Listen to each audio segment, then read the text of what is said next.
ตอนนี้สหรัฐอเมริกามีหนี้สินเกือบ36ล้านดอลลาร์สหรัฐตัวเลขก็คือเต็มหน้าจอแบบนี้เลยพอดีว่าเราได้เข้าไปซองเบิ่งตัวเลขหนี้สินของสหรัฐก็เลยคิดว่าจะ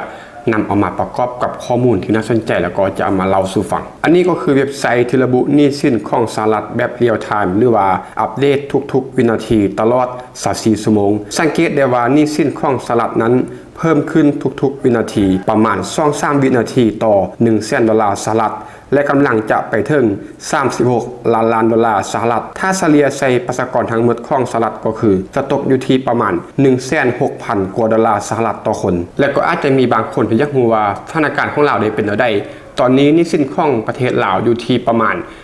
14,000 ล้านดอลลาร์สหรัฐก็คือตัวเลขมันบ่แน่นอนแต่ว่าเอาเป็นว่าอยู่ที่ประมาณนี้แหละ18,000 ล้านดอลลาร์สหรัฐแล้วก็มาหารใส่ประชากรก็คือเอากลมๆเอาแบบประมาณเลยก็คือ7ล้านคนจะตกอยู่ที่ประมาณ 2,000 ดอลลาร์สหรัฐต่อคนแต่ว่าถึงอย่างไรก็ตามถึงว่าตัวเลขหนี้สินของสหรัฐนั้นอาจจะเบิ่งคือสูงจนน่าตกใจซึ่งถ้าว่ากันตามตรงมันก็สูงแหละเนาะแต่อย่าลืมว่าสหรัฐนั้นมีขนาดเศรษฐกิจหรือว่า GDP ใหญ่เป็นอันดับที่1ของโลกตัวเลข GDP หลายกว่า28ล้านดอลลาร์สหรัฐหรือว่าเกือบ30ล้านดอลลาร์สหรัฐบวกกับสหรัฐอเมริกานั้นเป็นประเทศเจ้าของสกุลเงินดอลลาร์แม่นบ่ที่ว่าจะสามารถพิมพ์ออกมาเท่าใดก็ได้ที่ว่าแบบนี้ก็ย้อนว่าถ้าเป็น